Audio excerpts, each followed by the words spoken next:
Good evening, everyone. Of course, all the news last couple of days revolves around Artemis, Artemis, Artemis, Artemis, Artemis. Oh, and didn't I mention Artemis?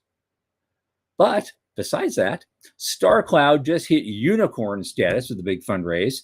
The HTS market expects us to reach $76 billion. I'll tell you what that means. We're going to look at quickly at the 8 startups investors chased at Y Combinator Demo Day, which includes a moon hotel. A company I've never heard of called Etherflux is raising a Series B at a $2 billion valuation. The numbers just keep shooting up this year. Gwynne Shotwell claims Starlink could peak out at 15 to 20,000 satellites. Russia intends to replace Soyuz by 2028, and ESA member states are calling for cancellation of the Earth Return Orbiter. Is this payback for Gateway? We'll find out. All that and our guest, Dr. Dan Garretson, from the news desk at the Center for Space Commerce and Finance. My name is Thomas Andrew Olson, and this is The Unknown Quantity.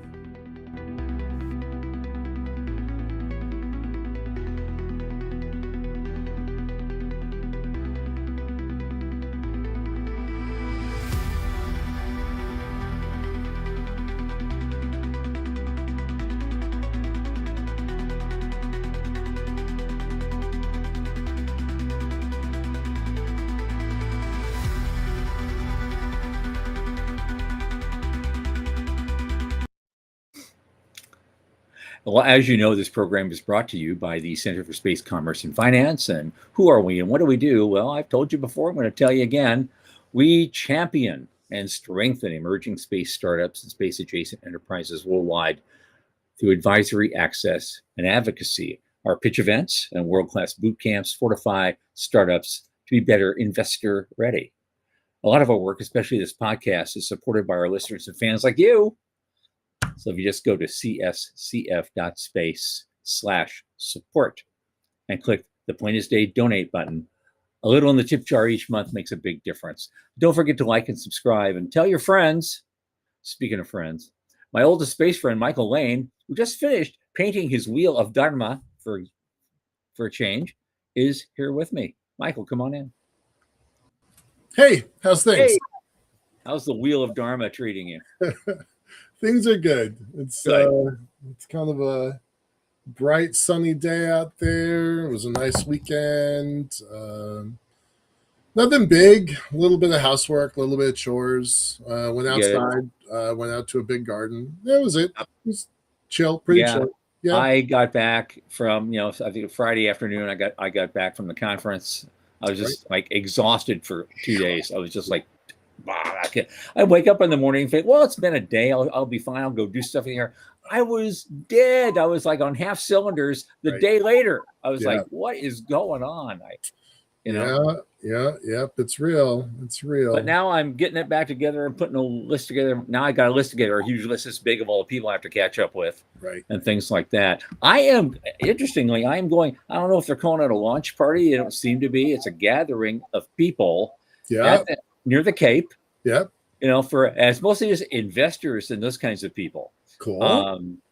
I guess Megan Crawford helped put this together, and she got me on her list, and so I got to race down there and go do that. It's like an hour and a half drive almost, but there and back. But totally I got to do it. It may not happen, as you know. The launch is scheduled for 6:33 p.m. on April 1st, which is Wednesday, but who knows? So but the party goes on regardless, and those are important people for me to meet. You want to see and be seen in that environment. And as Sean is reminding me, we need sponsors. You bet. Well, I'll be handing out cards all over the place and talking to people. So I'm looking forward to that a lot. It's not quite as cool as being able to drive over and watch the damn thing, but we're going over to the Museum of Flight. Rachel and John and I, we're going to go catch the Museum of Flight watch party, which, we've got Blue, we've got SpaceX, we've got Stoke, we've got Star Cloud. So, we've got a thriving ecosystem, and a lot of those folks are going to show up at the Museum of Flight. It'll be the first watch party I've had over there. So I'm looking forward to it. It'll be fun. Yeah. Well, there's a launch party in my yard. I can see the launches from my front yard, but it'll be very different being at the Cape, seeing the rumble and the roar. So I hope it happens. That will be. It's going to be a good to do no matter what. But that would be the great way to cap it off. That would be good. Yeah. I was too young for a Saturn launch. Right. No, I was across the country. I wasn't. Dad wasn't going to do that. So diapers. Here we are. I was in diapers. And so speaking of that, there's I picked because there's 100 articles, all over the place about Artemis. Which one do you pick? Pick one. They're all the same, and they're all written by the same people with the same AI. And so you just say, okay, well, here's somebody. Now you have to consider the source. It is the Guardian, and so But they did ask the question: we got this lunar mission, a return visit after 50 plus years. Like, is it going to generate the same excitement as the original did? And a lot of people are saying, this guy is saying, well, don't count it out. I think there's two whole generations that have grown up since the last time. Right. Yep. And so it may be that they will actually, and maybe some of them don't even believe we went there the first time. So this is a good chance for them to rethink their life choices while they're watching this. You know what I mean? Right. I would like that. That would be a great outcome if somebody was questioning that and they like, oh, maybe the world isn't flat. I mean, maybe, right? I don't know. Not one person that I know that's not like a nerd or that I haven't evangelized to, but just random people. I don't know one person that knows we're flying around the moon next week. Wow. This week was saying this week. Could be this week. I don't know one person that knows that's happening that I haven't personally evangelized to. So, dude, where do you drink, man? And this is like, well, it's causing me to drink. I know I am. I've been really kind of disappointed by that, which is one of the reasons I'm going to go to the Museum of Flight, because I want to be surrounded by nerds like me. Yeah. I was really disappointed. Well, I'm going to be lucky. I'm going to be in a room full of people who really are into this stuff and may even want to put their money down. So great. Yeah, no, it's, I'm Catholic and it's Holy Week. So I've been spending a lot of time with my mom and her friends. Nobody knows this is happening in that older crowd, in that religious crowd. Nobody knows. Yeah. Wow. So, okay. Yeah, it's been kind of surprising and a little bit sad. Yeah. So I hope, right? We got this article from the Guardian, and I hope people pay attention. I really do. So I don't know. We'll see. We'll know more. We'll know more on Thursday. Yes, we will. Yeah. Now your buddies at StarCloud, just raised another $170 million to accelerate their development of the next generation spacecraft. And apparently that helped them reach a $1.1 billion valuation. I was able to get a little bit of inside scoop there and learn a little bit about their funding sources. Some stuff you would know. I was a little surprised to see Google Ventures was very prominent in there. A couple months ago, at the end of last year, the folks from Payload made a prediction that it was going to be Amazon and AWS and Azure, Microsoft, where they were going to be the funders. Google is a funder in this round, so they're definitely putting. I couldn't find out how much money was invested from Google, but they were one of the. And those guys are still on track for 88,000 satellites. Right. So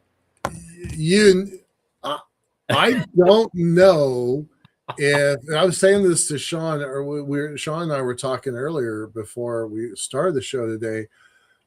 Is this really a play for them? Like, are they really, really going to do this, or is this an acquisition target and SpaceX should just buy them? Because I wonder if they can pull this off. They're a small company. They're only like 20, 23 people, 27 people. Okay. So right. yeah, but that really puts a stamp on the Seattle ecosystem. Sure. That puts a I think our Seattle ecosystem is very close to half a $500 million so far this year. So that's been wild. Portal made a bunch of money. Integrate invested a bunch of money. Not even counting Stoke with their 800 million in the last 6 months. So yeah. it's supercharging our local ecosystem. It is. Yeah, and you could use it. Yeah. So that's good. Yeah. So we've got some folks here. Veronica's here. Hi, Dallas. Hey, do we know Dallas? Do we know Dallas? Hey, yes. You know me? Yeah, we know Dallas. He saw a lot of Apollo and Skylab launches in college. I did too, in high school and college. In fact, I was just finishing college the first time when Apollo Soyuz flew. So, wow. Yeah, we're about the same bracket. All right, what's next? What's next? Oh, well, HT. I was going to tell people what HTS means because I forget it too. Yeah. High throughput satellites is what they've got. It's got a name now. Okay. And they're showing this latest report from Novaspace shows that global demand is going to reach 218 terabytes per second by 2034, and service revenues are set to more than double to 76 billion over that same period. And it's driven by the rapid expansions of constellations led by Starlink and a steep change in performance pricing and global adaptation. I mean, this alone is becoming a huge market. I remember when all of space wasn't that big. I know.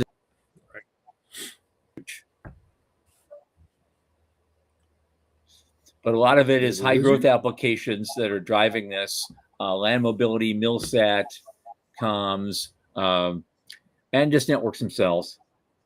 The service revenues are already up 44% just in the last 5 years.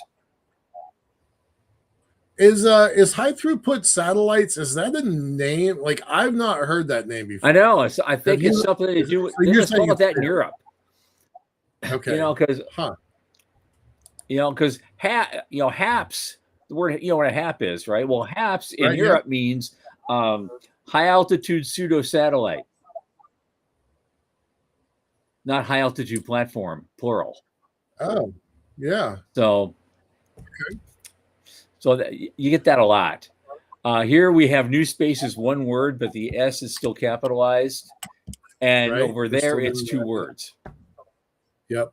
Right. So little things. Well, all right. So $76 billion for just this, as you were just saying a minute ago. It wasn't that long ago where the whole space sector didn't hit that, and now you're saying this one slice of the space sector. That's pretty exciting. It is. I think that's very cool. It just means more communication for everybody, and it's a new growth phase. And so they want to sell you a report, of course, at Novaspace, but I'm not going there. That's what I say what I wanted to say, and the heck with that. Okay. Next up, Y Combinator did a demo day, and there were eight. They say there's 8 startups out there that investors were chasing a lot, and so you've got one of them is Beyond Reach Labs. They have deployable solar arrays. And they say they're the size of a dining table at launch, but they unfold to the size of a football field when they reach orbit. So it can increase available power tenfold by slashing costs by 88%. That seems vaguely important. Right. As I like to say. And they already have a flight plan for 2027. They've already secured $220 325 million in LOIs from leading space companies. And so, well, LOI is not a purchase order, so we'll see. Right. You and I have expressed skepticism over the same dollars being handed back and forth in this industry for years. But the bar at Y Combinator is pretty high, so maybe there's some more depth to those LOIs. Yeah, maybe. Yeah, well, because this is just a quick little article. We don't know who those LOIs are with. If I knew who they were with, I could probably tell you. Whether they're for real or not. You could grade them. Yeah. Sean's got a whole series on how to grade risk, right? Absolutely. So, I'll mention Byteport really quickly, just because as a retired geek, it's really interesting to me. They're building a new ridiculously fast file transfer protocol. Apparently, TCP is too slow for the AI age, and so he built DART, which is short for Dynamic Accelerator Record Transfer, which can apparently transfer large files 10 times faster than TCP, and even 1,500 times faster on what he says, quote unquote, reliable connections. There's a security testing tool. Oh, here's one. There's drones. They want to replace cowboys. Have autonomous drones too, but autonomous drones to herd and monitor cattle on massive ranches. So we're getting away from cowboys on horses, motorbikes. Forget about it. We're going to do drones now. Great. That you could do your roundup from your living room or something. Yep. But here's the one I wanted to point to: is an outfit called GRU Space, and they say they're building permanent lunar infrastructure, starting with a hotel on the moon. And this is going to be part of what we're going to be talking about with our guests later. So, I don't know these guys, Skylar Chen. I don't know him, but he said he's a recent Berkeley grad who built software at Tesla. Okay, well. He says he has developed a moon factory. Of course he has. That can turn lunar soil into structural bricks. That's 3D printing with Lunacrete. That's not new at all.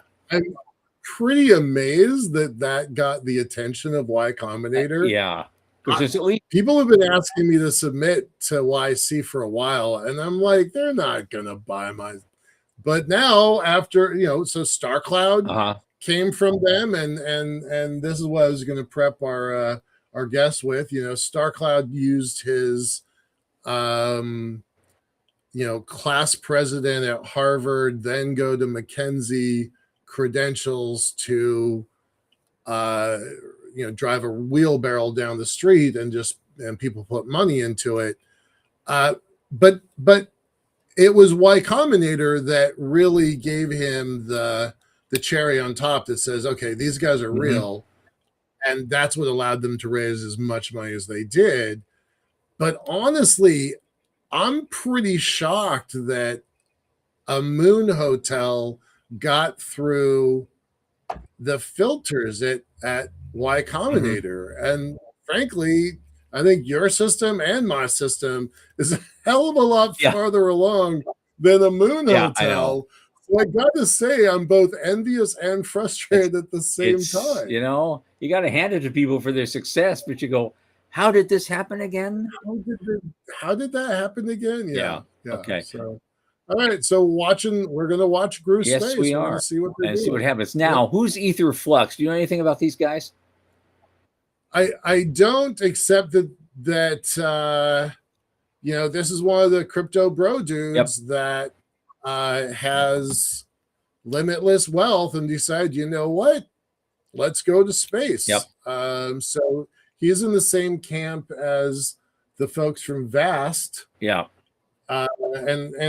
Copernic and a few others. They're like, all right, let's use it. And I've been saying for years that the crypto bro dude community should embrace the space tech community because they're now.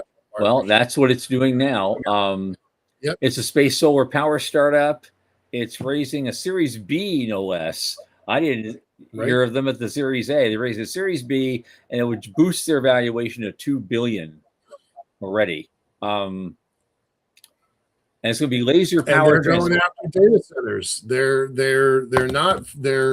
not focusing on space-based solar power the way they started, and they're thinking about data.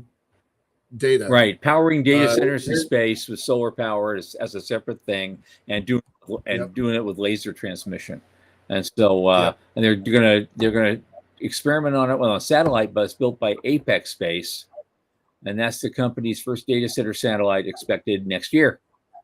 And so they want to compete with terrestrial economics.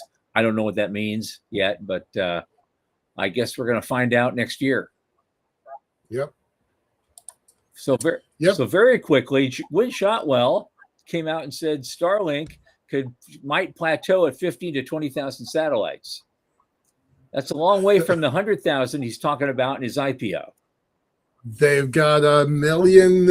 They've got an application at the FAA and FCC for 1 million. Yep. So she's like, well, and we all know who really runs that company, right? Right. So, right. If Gwen says it's 20, I'm gonna bank on 20.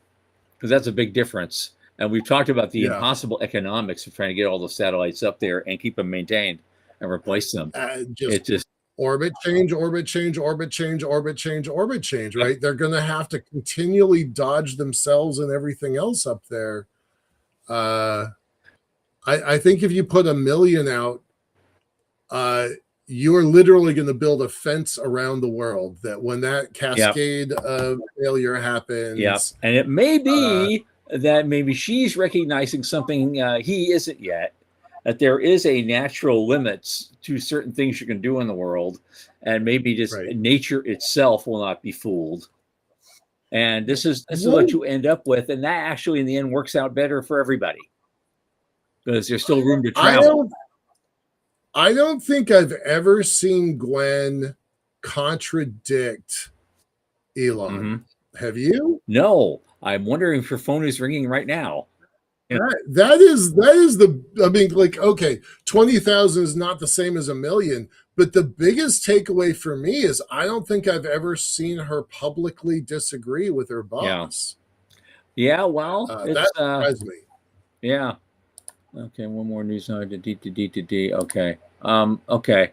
I know Sean says one more news item, but if we hurry, we can do two. There's only 2 left. Russia is rolling out a new spacecraft to replace Soyuz in 2028. They just TASS just put out a report on that. It's called the Next Generation Manned Crew Transfer Vehicle, and it said it will perform its first flight into space in 2028. And so, I mean, Soyuz has had a good run. What, 1967? I think it came out. Yeah. And here we are. Yeah. You know, it's almost 60 years later. It's 60 years later, they finally get a replacement. So they're already doing some original testing and the parachute testing, so they're ready to roll soon. Very neat. Yeah, so I'm actually kind of looking forward to seeing that, to see what that's going to look like. Yeah. With all the changes they'll put in there. And so final, let's do it real quick. I just want to throw it out there because the ESA member states are calling for a cancellation of the Earth Return Orbiter, which is a key element of the Mars Sample Return mission. And that was their contribution. Mm-hmm. And now they're looking to cancel it. Is that retribution for us canceling Gateway? I feel like I mentioned that in my intro. 20 minutes ago. So it could be. So, okay, if that's maybe we're reading too much into it, but it. I've lost confidence in the Mars Sample Return mission. I really think what's going to happen is China's going to walk around, kick up some dust, pick the thing up, walk it back to their return vehicle, and that's how we're getting the Mars Sample returns back. So I have utterly lost faith in NASA's side of that equation. So it doesn't entirely surprise me that Europe is saying, well, if America's not going to do their side of that Mars mission, why do we need to do our side of that mission? So, and Dallas is saying that's because we canceled the Mars Sample Return mission. I know. That's my point. Okay. Yeah, where do you Yeah. want to start the list? Yes, I Yeah. know. Okay, well, here's the thing.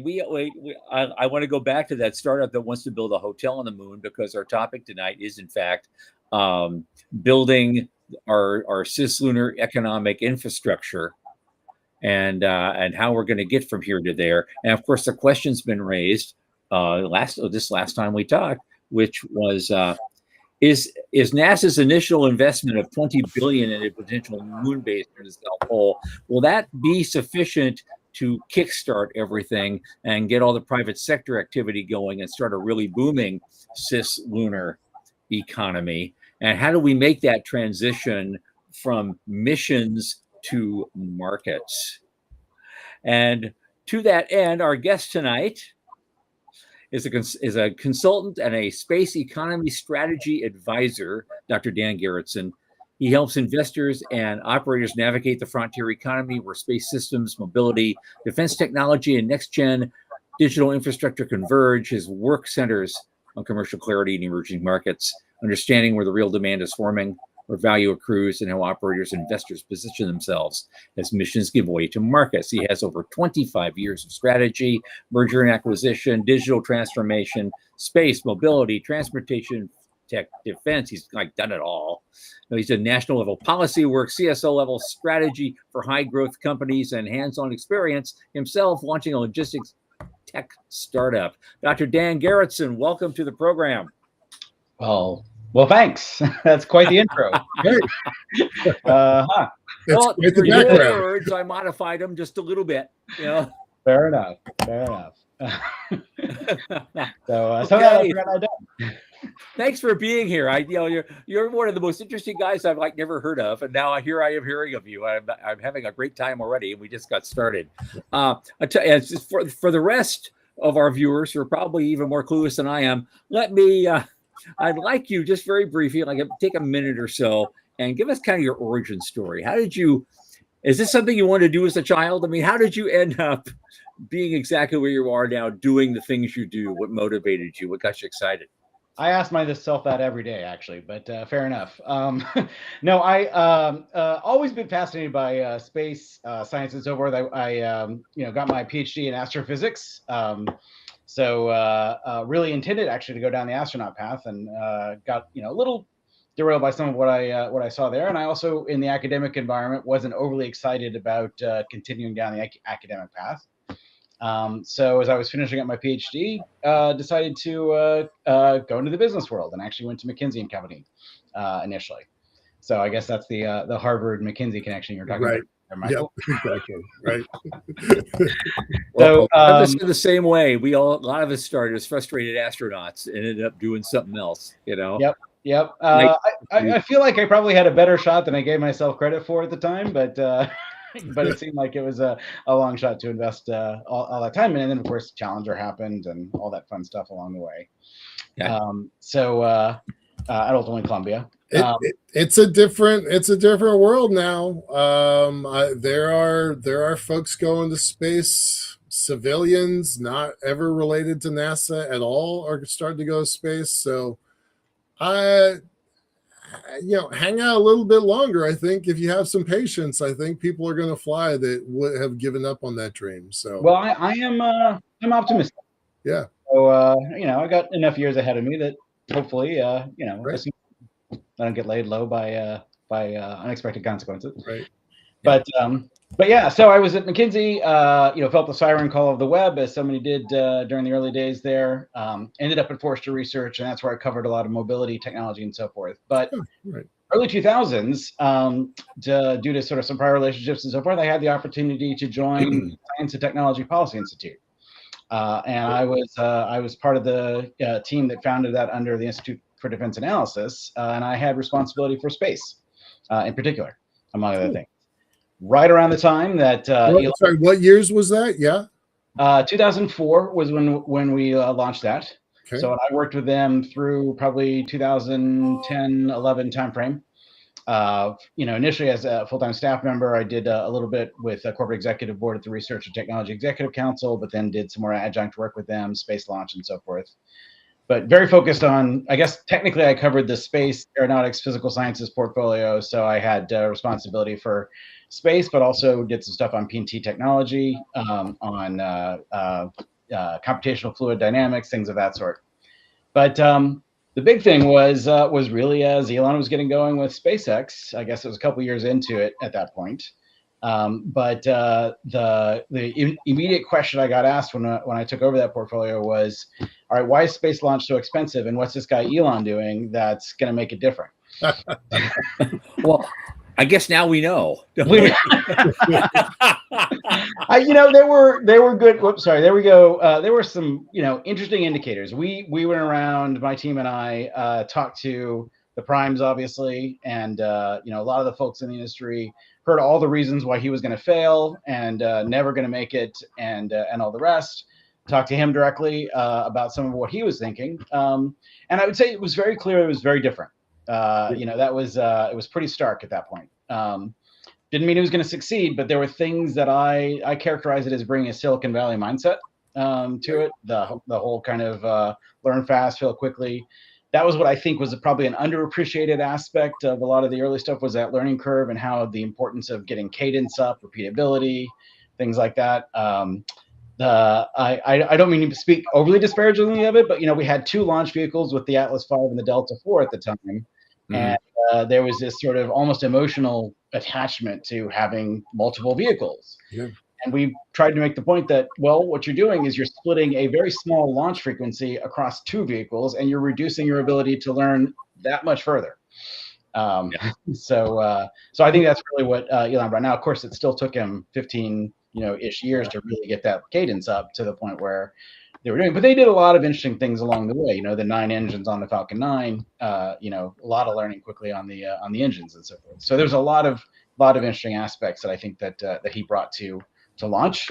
So we discovered that first of all, and then there was they were starting to think about NASA COTS, and they were like, okay, is this really viable? Do we think there's really a potential case here? And so, again, talked to a lot of the entrepreneurial players as well in that particular case.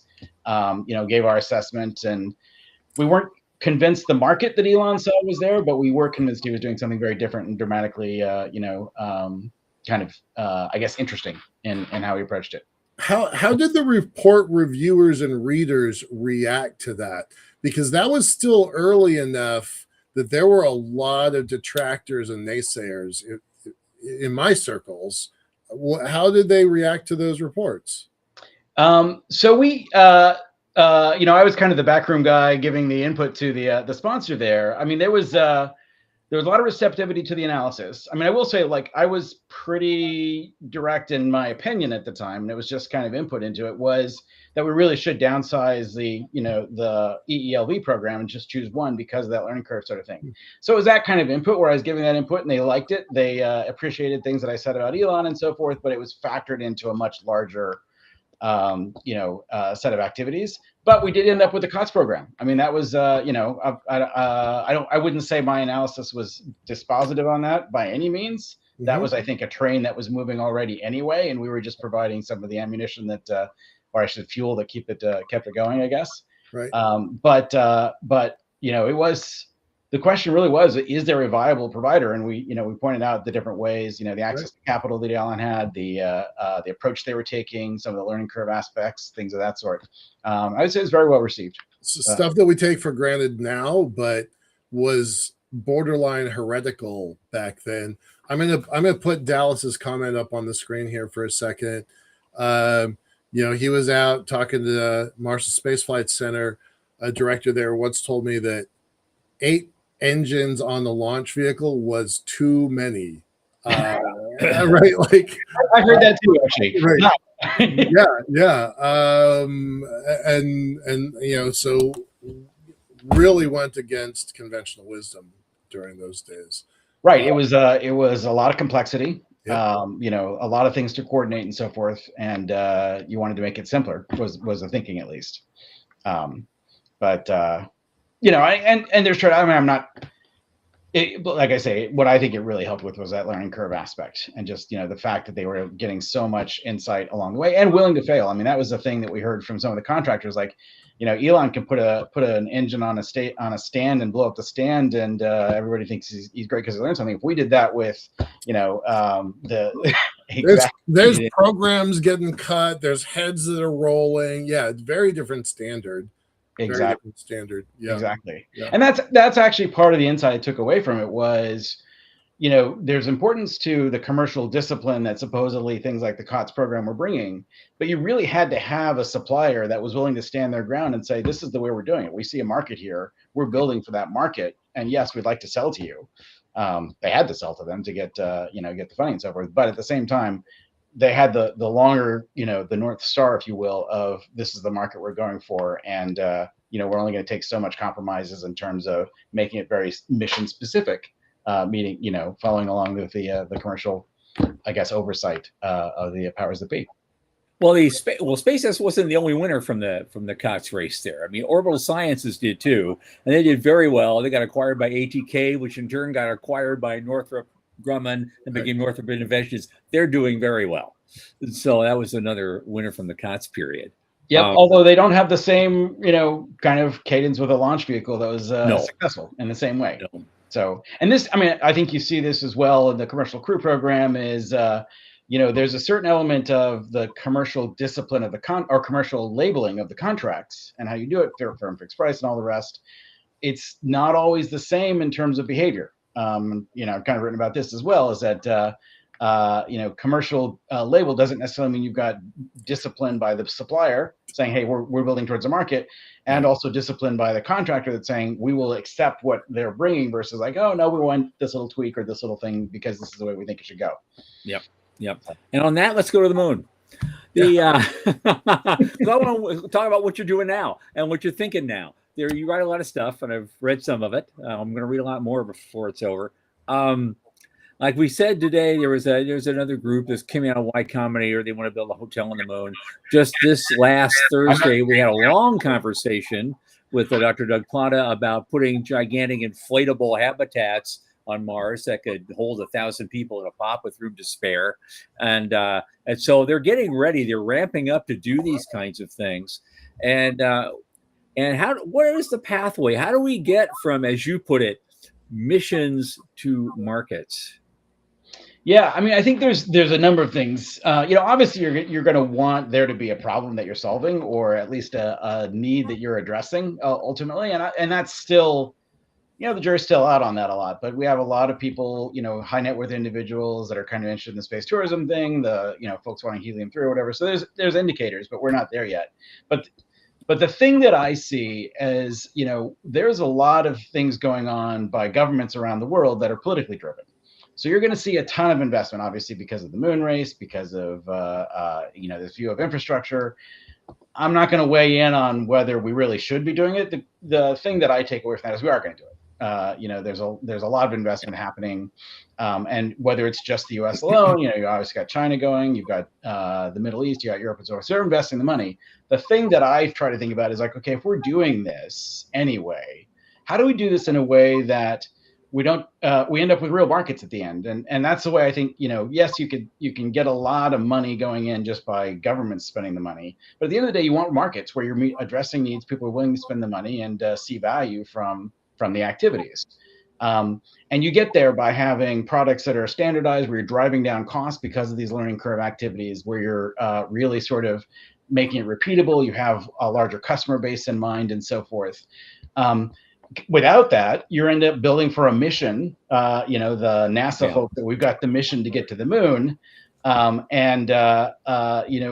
becomes very bespoke and so forth. And so my concern is if you end up with government as usual, even under the commercial label, and I would say you saw this to some extent with Starliner, they still behave in very mission-oriented fashion, very responsive to the government command, or the government wanting to weigh in on it. And so you have to have commercial discipline on both sides to make sure we don't end up with a ton more space junk in space, hundreds of tons, millions of tons, whatever, of space junk, rather than kind of a repeatable, scalable platform that people can start to, you're driving down costs, you're actually delivering things like, people want to go to the moon and and stay in that space hotel, that lunar hotel. Hopefully we can deal with property rights at some point. So we got to figure that one out. Or people, can go up there and extract, the helium-3 for quantum computing or whatever the case may be, and hopefully we'll find other markets. But the only way that this really becomes a sustainable economy long-term is that kind of, standardization, repeatability that really has that flywheel on driving down costs. So that's kind of where, sorry, I keep being non-centered here for some reason. But, and that's kind of my view on this is like, if we're going to do this anyway, let's do it in a way that really creates a sustainable flywheel than just something that delivers on the mission. What would that look like? So I had a conversation with a gal today that has a pretty remarkable architecture for a lunar habitat. Tom, it was different than the one we looked at for Plata the other day, but her focus is that speed is a design constraint. If it's not TRL 5, we're not putting it into our plan, which is kind of how we operate, right? So what would you say if you had a spare $1 billion? What would you build up there if you were able to design the market? How would you build it? So great question. I mean, so there's the personal thing. I'd love to go and stay in the Moon Hotel, or try out the commercial LEO destination and try that out. So there's that. But if you're talking about from a market perspective, I think there's a few things where we're seeing real signals of commercial activity that we can start to build on. Obviously, most of it's still focused on LEO. I mean, there's not, I love going to the moon and so forth, but the commercial activity, you've got Starlink, obviously, is the big one. You've got some signs with Earth observing and some of that the capabilities there. We'll see what happens with space-based data centers. The economics are, a pretty hard hill to climb there, shall we say? But at the same time, there's real constraints on Earth that are providing a real forcing mechanism. So there may be a real value proposition. We're solving a real problem with space-based data centers, maybe. I think the jury's still out on that, but that's at least something where you can see a real commercial, and you've got so much money flowing into AI that there may be something realistic there. So I think you see some of those evidence of the evidence of those markets forming, and we'll see about human stuff. I do think there's some interesting things there, and I actually wrote something a little bit about Axiom and what they're doing in terms of saying we don't know what the market is going to be ultimately, but we do know there's a lot of sovereigns around the world that there's a prestige issue, there's an issue of trying to be in the space activity. So let's try to cobble together a market out of that. I think it's a very instructive and interesting strategy. Still the jury, it's still early. But if you can start to do that, if you can make that a repeatable kind of offering, if you can get the scale there and so forth, maybe it's maybe somebody who's got a few less billions than Isaacman or whatever, who'll take the next ride and so forth. And you get to the hundreds of millionaires and so forth on down the pipe, and scale it up. Well, so far the Axiom model has only proven true one time that I'm aware of, right? They only have one sovereign nation client. That plan killed Gravitics, and it killed Bigelow. Both of whom tried that same model, and both of them had a real struggle. Well, you've had a couple different sovereigns that have flown on. They've had 5 missions, 4 or 5. With several, I know Turkey, Spain. I can't rattle off the list, but there's a few, and even some sort of privately funded folks as well. So there's been several cases, but you're right. I think in any case, it is a really hard proposition to make on human access to it, just because it's so expensive and you've got such a small market segment. But if there's any sort of thing that can make it work, I think that's at least one place. Or we have a crypto billionaire investing in Vast, for example. So that's the other option. Yeah. And Aether Flux, we learned that one today. Yeah. So that's the other thing that gave me, and we actually talked about this when I was doing the early COTS work and so forth, was there is the trend, of more and more high net worth individuals. You had the dot-com boom sort of drove so much of that, of course, and then you've had some of the things happening since. Didn't see crypto at that point, but when it came, you've now had a lot of these folks that have a lot of that orientation and sort of really interested in investing in it. So there's a lot of money to play with, sometimes not spent so smartly, but they're investing in it and creating the capability. And again, if they can do it in a way that really creates that flywheel, that's how do we standardize this? And Elon brings the mindset of the best part is no part, things of that sort, to really simplify, standardize, drive repeatability, and so forth. Get the reusability as well, to really push this forward. That's the mindset that needs to exist to make this a scalable platform. You don't want the Ferrari, you want the Ford going up there repeatedly. So okay. Nice. Now the thing is, we've already heard we're excuse me, NASA's now going to commit $20 billion to our lunar station. Yep. Is that going to be sufficient to create some kind of environment where more private sector activity will pour in as a result? Kind of an alpha town concept where they'll build this publicly funded station, but then a whole bunch of commercial efforts are going to grow up around it, and next thing you have this a gold mining town in South Dakota. And that would assume the market is there. And I would say right. There's still a lot of things. I think what we have is a situation where there's a market, if you will, of sovereigns that feel like they have to get there. It's right now it's China and the US primarily, but everybody else is trying to figure out how to get involved in the land rush as well, so to speak. Okay. That's the best proxy for a market that we have so far. Mm-hmm. I think the reality is, is it going to be enough? There's a lot about, is the market there ultimately, but there's also a lot about how we do it. And this comes back to, I think, that missions to markets mindset that I like to talk about is, are the contracting organizations, the procurement organizations, going to treat this as a way where, we're serving as anchor demand. We are not the demand, so we're not going to shape every aspect of how you do it, but we're the anchor demand to drive it, and give the contractors the freedom to then, do that analysis, drive the repeatability, drive the standardization that turns this in, that starts to drive down the cost as much as possible. I guess the whole idea of sort of, can you sort of build the sort of standardized capabilities that everybody needs to make this work and drive down those costs. I guess the shovels for the gold rush. Yeah. But can you do that? And I think the 20 billion can be a great anchor point for that demand, as long as there is somehow that sort of broader market that can come in at the right cost level. I'm encouraged by the fact that we've driven launch costs down so far, and obviously with Starship, hopefully that gets even farther. So that starts to solve a major gating function, but you still have to get the cost low enough, and are we anywhere close to that to really bring in the folks who want to pay for it? The concern I have also, though, is NASA is going to be NASA. Defense, Department of War is going to be Department of War. They're going to be like, well, maybe you need to just do it this way for us. It's like, is that going to cut off that repeatability? Are they really going to have the discipline needed to really make sure that this becomes, that they can't be hands off, obviously, but at the same time.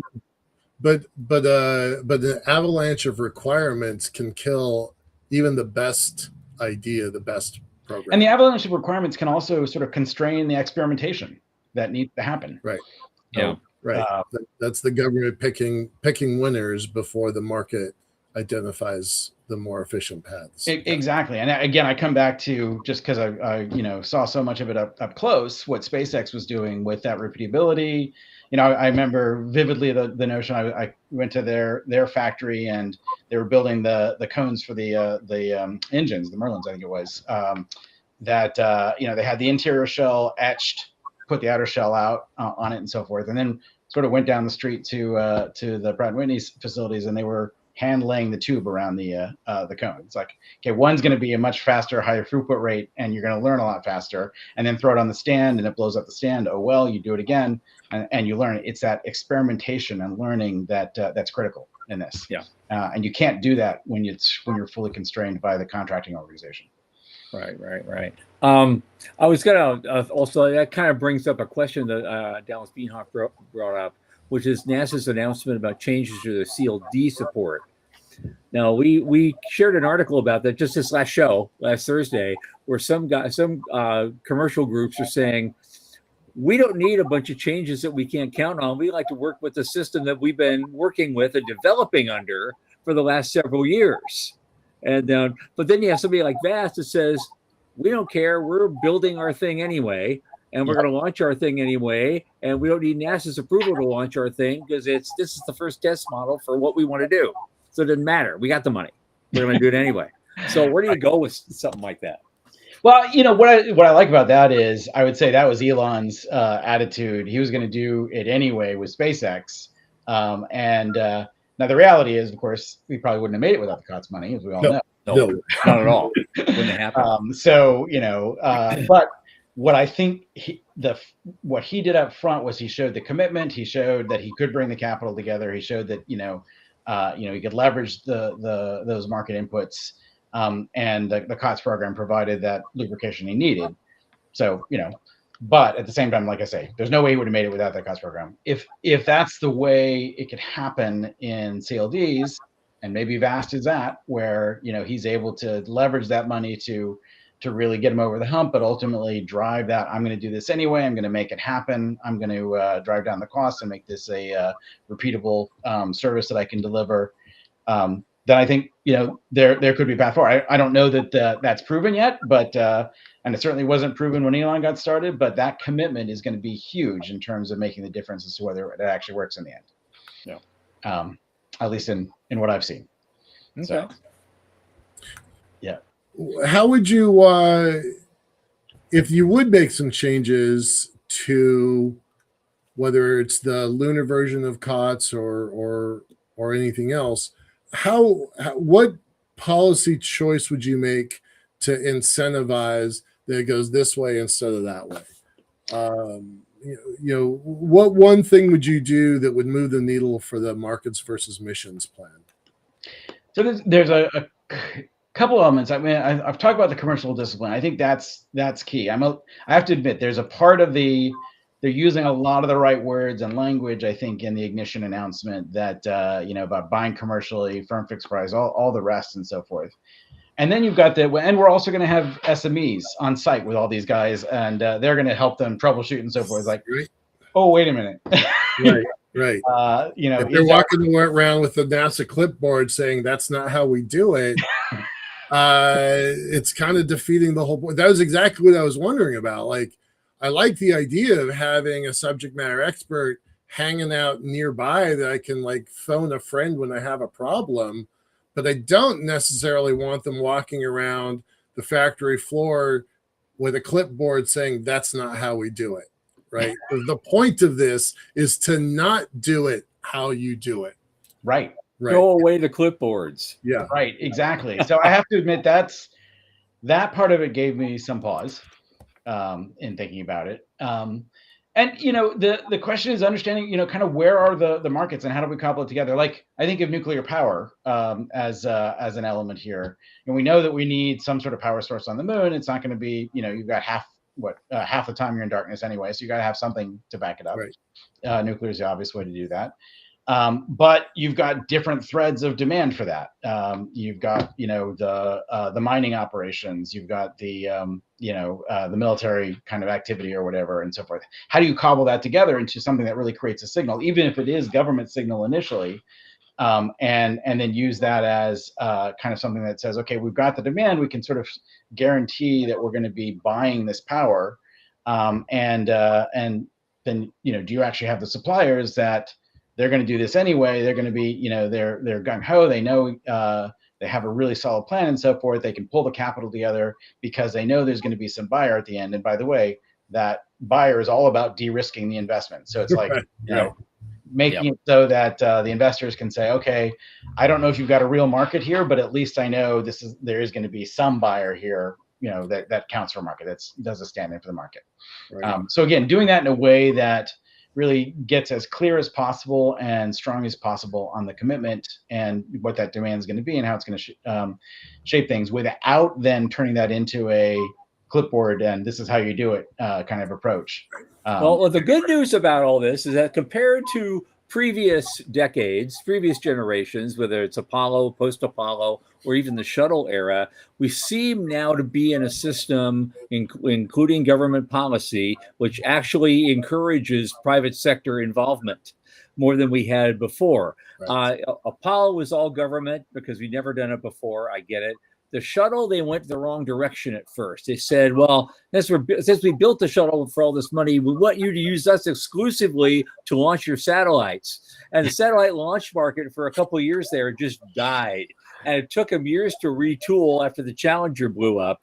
And they said, well, we're not making that mistake again. But it set us back a generation when you think about it. Yeah. I totally agree. Yeah. And so we're in a completely different era now where at least, it's agreed across presidential administrations. Even the private sector has a role to play, and that's helpful because when you're building out that kind of infrastructure on the moon and beyond, you got to have plans, especially in the commercial sector, that outlast presidential administration. Right. Because there's going to be a new one in 4 years or 8 years. There's going to be a new one, and we need policies then that can kind of travel well, and so these things don't get lost in the shuffle, because we've done that too many times, and it wasn't all that long ago. Yeah, we start changing our mind about these things. Yeah, and it is all the incentives in government are for them to say, put their fingerprints or have the checkbook, have the clipboard. Yep. And you're right. If you keep that going too much, whenever the administration changes and the mission changes, you get jerked around. Yeah. Okay. Okay. We're getting close to the end here, so I want to. We got 3 minutes, so I want you to put on your turban and grab your crystal ball and tell us what you think this world of ours is going to look like 5 years from now and 25 years from now. Sounds good. The way I think about it a little bit, I was, over the last 20, 25 years, it's been a lot about building that first step on the staircase, getting the launch cost down and so forth. And now, going forward, it's a lot more about how do we build that infrastructure to actually operate. And I think the moon is interesting, but is that really going to be the infrastructure? It's a lot more about, what we're doing in terms of the communication infrastructure, the Earth observing, a lot of the things where there really is sort of nearer term commercial use cases. So I think you're going to see over the next, 5 years in particular, that element of we're going to have more than one launch provider at some point. I'm a strong enough believer in markets that somebody's going to come along and be a competitor. Blue Origin's obviously out ahead. Well, actually, Rocket Lab probably, but although smaller vehicle, all the rest. But somebody's going to start to break this code. And the great thing about SpaceX having done it is there's a bit of a roadmap. So we're gonna see somebody sort of learn from that, and you see that a lot from the SpaceX escapees building up their own capabilities. So I think we're going to see a lot more development, and you're going to see more commercial use cases, whether that's the orbital data centers or a much stronger, I think probably Earth observing is going to, we're going to see a growth in that commercial model. So a lot more commercial activity there. Different aspects around how to think about the on-orbit servicing and repeatability of satellites and things of that sort. Some of the different schemes out there are interesting, but we're going to see more of that ability to be able to service them, and I think build up that infrastructure.